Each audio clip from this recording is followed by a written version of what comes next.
والی شخصیات کو کیا پہچانیں گے آپ؟ عصمتوں میں ڈھلی ہوئی تصویر کو کیا پہچانیں گے آپ؟ بھائی روز آنے والا فرشتہ نہ پہچان پایا. جب یہ سارے لوگ چادر کے نیچے اکٹھا ہو گئے تو پوچھ رہا تھا اللہ سے یا رب ومن تحت الکسا، یہ اللہ بتا تو دے کہ یہ چادر کے نیچے ہے کون؟ بھائی جو روز آنے والا ہے، کبھی کھانا لے کے، کبھی کپڑے لے کے، کبھی وحی لے کے، کبھی سلام لے کے، کبھی پیغام لے کے، روز آنے والا وہ پوچھ رہا یا رب ومن تحت الکسا، یہ چادر کے نیچے ہے کون؟ تو یہ تو بیچارے قتل کرنے آئے تھے، انہیں کیا پتا کہ چادر کے نیچے کا معاملہ کیا ہے. تو رات بھر پہرا لگاتے رہے. تو اللہ نے اپنی قدرت کاملہ کے آشکار شاہکار نمودار فرمائے. ان میں کچھ تصاویر ایسی رکھی کہ جو ایک دوسرے کو ملنے نہیں دی، اور کچھ تصاویر ایسی رکھی کہ جو ایک دوسرے سے اتنی مشابہت رکھتی ہیں کہ پہلا دیکھو تو محمد، دوسرا دیکھو تو محمد. اب اس کا دوسرا رخ آپ ذرا ملاحظہ فرما لیں. میرے عزیزو، تفسیر کی بات ہے اس لیے میں یہ آپ کو سنا رہا ہوں. شاس بن قیس یہودی ہے مدینہ مکے کا. اس کا کام یہ تھا کہ دو قبیلوں کے پرانے جھگڑوں کو اجاگر کرتا تھا تاکہ یہ آپس میں لڑ جائیں. جب یہ آپس میں لڑے تو شاس بن قیس کا کام یہ تھا کہ یہ تلواریں، نیزے، خنجر بناتا تھا. بھئی جب تک آپس میں جھگڑا نہیں ہوگا تو اس کا یہ بنایا ہوا اوزار خریدے گا کون؟ جو پالیسی اس وقت امریکہ کی ہے،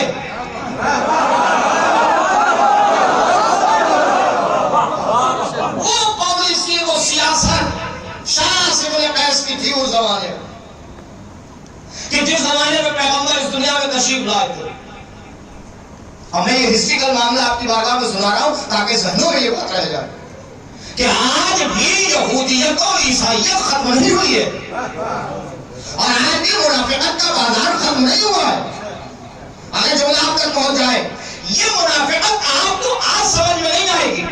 جب آپ کے دیہات میں الیکشن ہو اور رات میں لوگ بک جاتے ہو تو سمجھ میں آتا ہے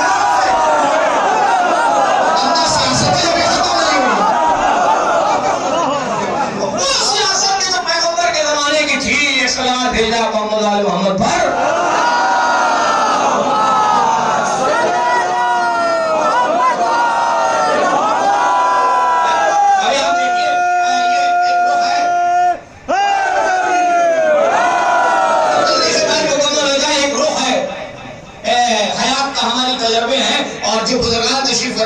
بہتر جانتے ہو، جب دو بھائیوں میں آپس میں جھگڑا ہو جاتا ہے تو کچھ لوگ واقعی دل سے چاہتے ہیں کہ ان میں میل ہو جائے، اور کچھ لوگ دونوں طرف کی مارتے ہیں.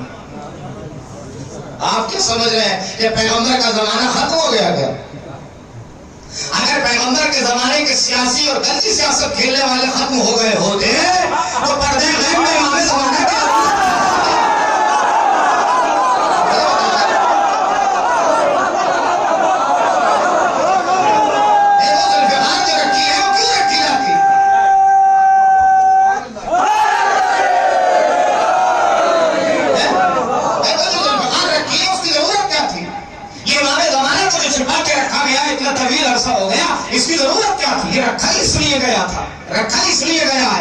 تاکہ کچھ لوگ ابھی لبادہ ایمان اوڑھے رہیں، اندر نفاق چھپا ہے، اور اس نفاق کو ہم جیسے بیچارے جاہل آدمی کہاں پہچان پائیں گے؟ ہم جیسے آدمی کہاں پہچان پائیں گے؟ پیغمبر کو پہچان پائے، رشتے کر بیٹھے، ہماری اوقات کیا ہے؟ تو شاس بن قیس، اس کا کام یہ تھا کہ یہ قبائل کی پرانی رنجشوں کو گھیرتا تھا، ابھارتا تھا، تاکہ ادھر جھگڑا ہو. سورہ آل عمران کی تفسیر پڑھ لاؤ، نظام الدین نیشاپوری کی تفسیر پڑھ لاؤ اور ممبر سے پڑھ لاؤ. اس نے یہ کیا، یہ قرآن کی آیت ہی اسی ضمن میں نازل ہوئی ہے. تفسیر پڑھیے گا. اور آج کل تو ماشاءاللہ ترقی یافتہ زمانہ ہے کہ اگر کوئی مولانا ممبر سے کوئی آیت کوٹ کرے تو آپ کو موبائل پہ نکالیے اور سرچ کر لیجئے اور دیکھ لیجئے کہ آیت کہیں غلط تو نہیں پڑھی جا رہی ہے. پہلے زمانے میں حافظین ہوتے تھے اور تاریخ دان ہوتے تھے، وہ ٹونگ دیتے تھے نیچے سے. آج تو گوگل کا زمانہ ہے، موبائل کا زمانہ ہے، ترقی یافتہ زمانہ ہے. کوئی آیت اٹھائیے، اس کی تفسیر ڈالیے، نکل کے آ جائے گی سامنے آپ کے. میں جو تفسیر پڑھ رہا ہوں یہ علامہ ذیشان حیدر جوادی صاحب کے قرآن کی تفسیر پڑھ رہا ہوں اور اس کی روایت پڑھ رہا ہوں نظام الدین نیشاپوری کی۔ ان کا کہنا یہ ہے کہ اس کا کام شاہ عاصم بن قیس کا کام یہ تھا کہ دو قبیلے جو مکے کے مشہور تھے ان کی آپس کی رنجشوں کو ابھارتا تھا اور لڑاتا تھا تاکہ میرا مال فروخت ہو جائے۔ خزرج اور اوس دو قبیلے اور دو قبیلے اور ثقیف اور ہاشم۔ شاید کسی مجلس میں نے کسی سال پڑھا ہو مگر تازہ ذہنوں تک پہنچانے کے لیے بات عرض کر رہا ہوں۔ چاروں قبیلوں کی اپنی خاصیت تھی، کسی کی خوبصورتی تھی، کسی کی دولت تھی، کسی کی جاؤ حشم اور قوت اور طاقت تھی تو کسی کی معلومات تھا۔ اپنے اپنے اعتبار سے سارے قبیلے خصوصیت رکھتے تھے مگر ایک بنی ہاشم ایسا قبیلہ تھا کہ جہاں اللہ نے ایک وقت میں ساری خصوصیتیں رکھ دی تھی۔ بھئی میں یہ بغیر دلیل رات نہیں کر رہا ہوں آپ کی بارگاہ۔ دولت کا عالم یہ تھا کہ دوران حج کون دنیا کا ایسا آدمی ہوگا کہ جو 70 اونٹ اپنے ذاتی قربان کر کے حاجیوں کو کھلاتا ہو۔ یہ قبیلہ بنی ہاشم کا معاملہ تھا۔ اور ایک مثال دی جاتی تھی میرے عزیزوں میرے دوستوں، ایک صلوات بھیج دیجئے بہت بلند آواز سے۔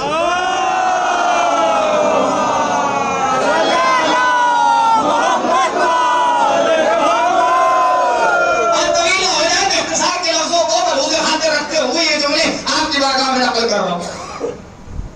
ایک آج بھی 70 اونٹ ذبح کر کے حاجیوں کو کھلاتا تھا اور مکے کا عالم یہ تھا کہ لوگ نادان و مسافر و غریب و غربا جب راستوں میں بھٹکتے تھے اور پوچھتے تھے کہ کوئی دروازہ بتا دو کہ جہاں ہم مانگے تو ہماری غربت دور ہو جائے تو لوگ کہتے تھے کہ جاؤ قصا کے دروازے پہ چلے جاؤ، کلاب کے دروازے پہ چلے جاؤ، عبد المطلب کے دروازے پہ چلے جاؤ۔ جیسے جیسے سلسلہ آگے بڑھتا رہا بھئی سارے پڑھے لکھے لوگ بیٹھے ہوئے اس لیے میں بات آپ کی والا بیاس کر رہا ہوں۔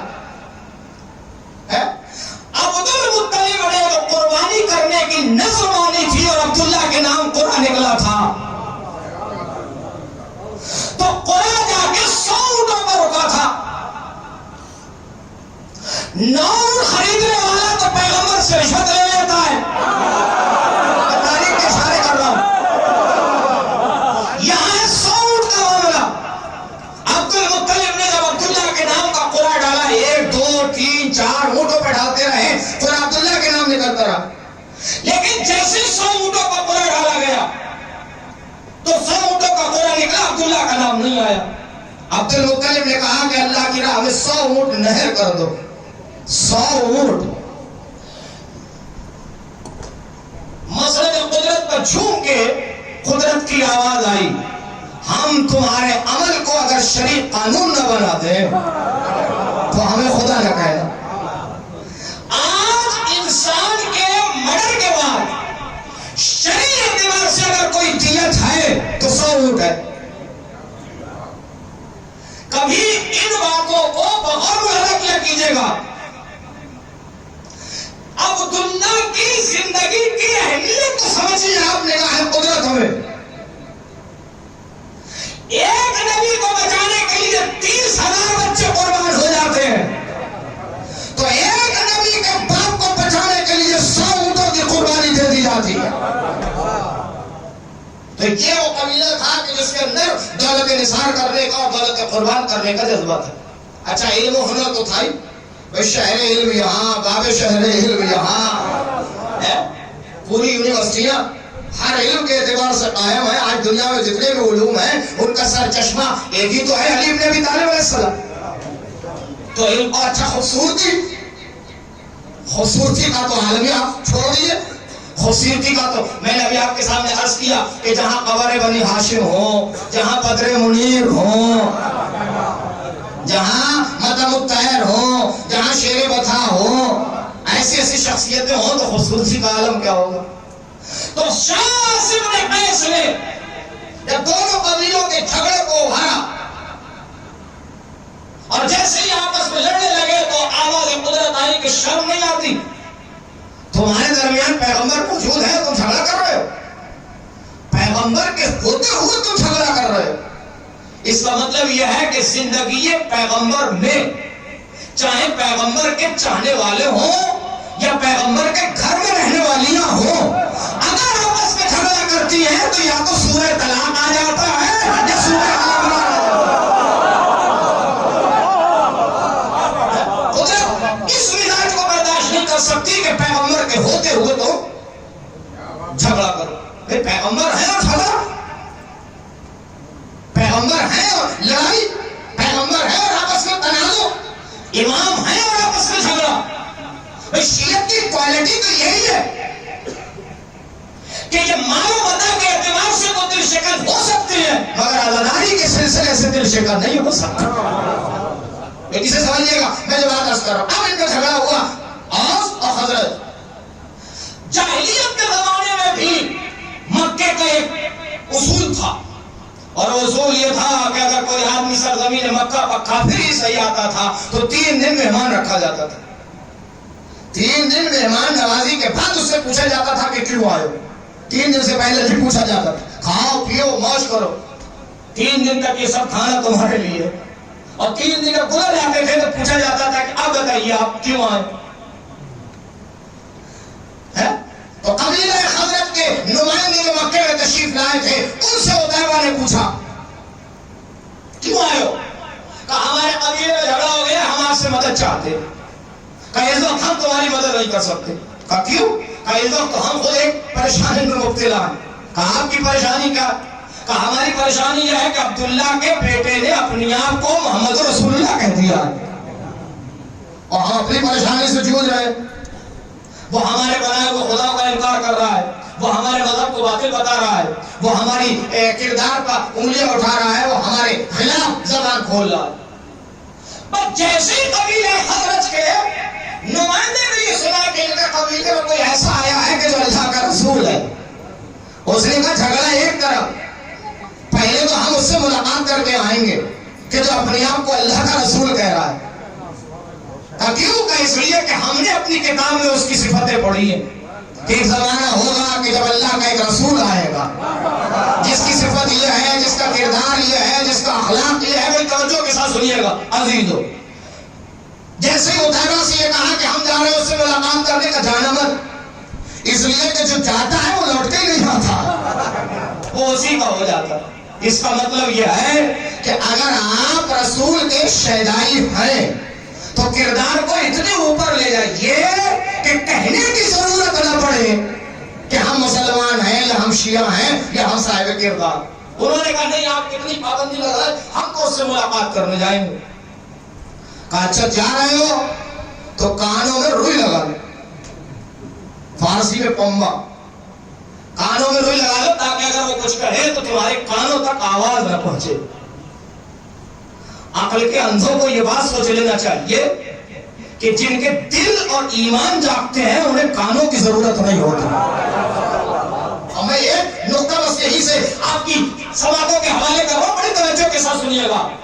اس لیے اللہ نے آپ کی تخلیق کے بعد فوراً ایک آیت نازل فرمائی اسی سورہ دہر کے اندر، وَجَعَلْنَاهُ سَمِيعًا بَصِيرًا۔ ہدایت کے بعد ہم نے آپ کو بصارت بھی دی اور سماعت بھی دی۔ سماعت پہلے رکھی، بصارت بعد میں رکھی۔ بصارت ہو یا نہ ہو مگر سماعت کو زندہ رکھنا، بھائی بچوں، سماعت کو زندہ رکھنا، اس لیے کہ یہ بدن باجر میں بھی کام آتی ہے، بدن قبر میں بھی کام آتی ہے۔ بڑی توجہ کے ساتھ یہ فکرہ عزیزو، بڑی توجہ کے ساتھ۔ جب کوئی بچہ زیادہ روئے، چھٹے امام نے فرمایا کہ اس کو بچے کو لے جا کے ماں کے بائیں طرف سینے سے لگا دو کہ جہاں دل دھڑک رہا، بچہ خاموش ہو جائے گا۔ کہا مولا یہ دلیل کیا ہے کہ بچہ خاموش ہو جائے گا؟ کہا اس لیے کہ جہاں 9 مہینے تک ماں کے دل کی دھڑکنوں کو سن سن کے بڑا ہوا ہے، یہ دھڑکنوں کا سننا بصارت سے تعلق نہیں رکھتا ہے۔ کبھی کبھی ایسی گفتگو بھی سنا کیجئے آپ، سماعت سے تعلق رکھتا ہے۔ اس کا مطلب یہ ہے کہ جن کی ماں کی دھڑکنوں ہی میں سماعت اتنی مضبوط ہو جائے، ماتم کے حوالے سے، فرش ہزا کے حوالے سے، کے حوالے سے، کے حوالے سے،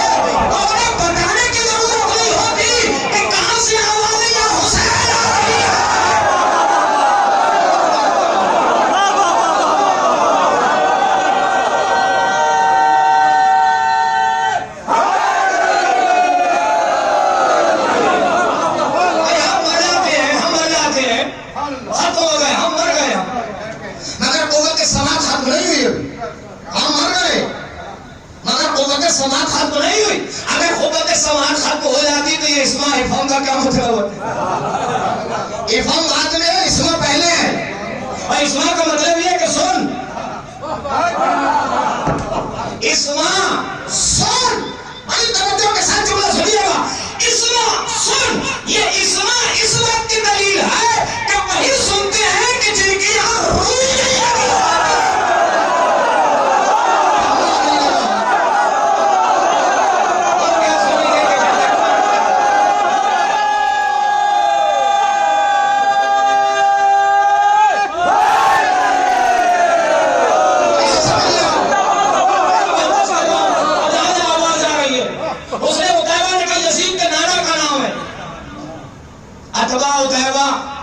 یہ سارے نام جتنے بھی خراب سے ملے آپ کو تو ناموں کی خرابی کی وجہ سے پہچان لیجیے گا کہ قبیلہ کیسا ہے.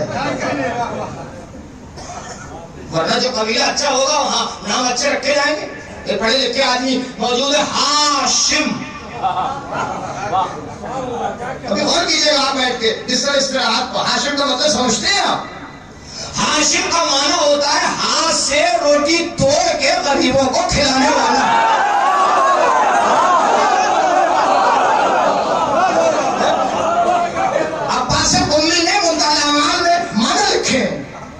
دلیل کے ساتھ اور حوالے کے ساتھ پڑھ لو. عباس امی نے منتعالی مان لکھی ہے جنہوں نے دو جلدوں میں انہوں نے لکھا ہے کہ ہاشم کا معنی ہے روٹی چور کے کھلانے والا. جملہ صرف کر رہا ہوں، رائے نہ جانا چاہیے. اور ان دوستوں کے ساتھ سنیے گا، یہ اسی قبیلے کی صفتیں ہیں کہ جن کے یہاں کچھ ہو، جو خدیجہ کے دسترخوان کی روٹیاں توڑے ہو، انہیں کیا پتا کہ غریبوں کو کیسے کھلایا جاتا ہے. یہ تو وہی بتا سکتا ہے کہ جس کے یہاں دسترخوان لگتے ہو. تو ذرا آپ نام سنیے، آپ ہاشم، روٹیاں چور کر کے کھلانے والا. قصا، مسند قضاوت پر بیٹھ کے فیصلے کرنے والا. خلاف بکھرے ہوئے قبیلوں کو جوڑنے والا. میں ایک معنی آپ کو بتا رہا ہوں. مصطفیٰ چنا ہوا، عبداللہ اللہ کا بندہ، عمران جس کی حال پر خدا فخر کرے، علی. اس لفظ کے بھی معنی بتانے کی ضرورت تھوڑی ہے. علی، فاطمہ، آگ کو ٹھنڈی کرنے والی. کل ایک شاید یہ بات چھوٹ گئی تھی عزیزو، آپ کی خصوصیات میں سے خصوصیت یہ بھی ہے کہ جو یہاں عزاداران سید الشہداء بیٹھے ہیں، ان کے لیے روز قیامت چشمہ حیوان ہوگا. اب یہ حیوان وہ والا مت سمجھیے گا جو یوگی آدتیہ ناتھ کے پھر رہے ہیں. یہ حیوان زندگی دینے والا، حیوان زندگی عطا کرنے والا چشمہ. اب کیا کروں، میری مجبوریاں ہیں اور میرے نوجوانوں تاریخ پڑھا کرو تاکہ ہم لوگوں کو زیادہ محنت نہ کرنا پڑے. میں جملہ سب کر رہا ہوں. پھر عزیزو، جس پانی کے لیے موسیٰ نے اپنی زندگی کا ایک حصہ گزار دیا مگر آب حیات پا نہ سکے، آپ ایک لمحے کے لیے فرش عذاب پہ آیا.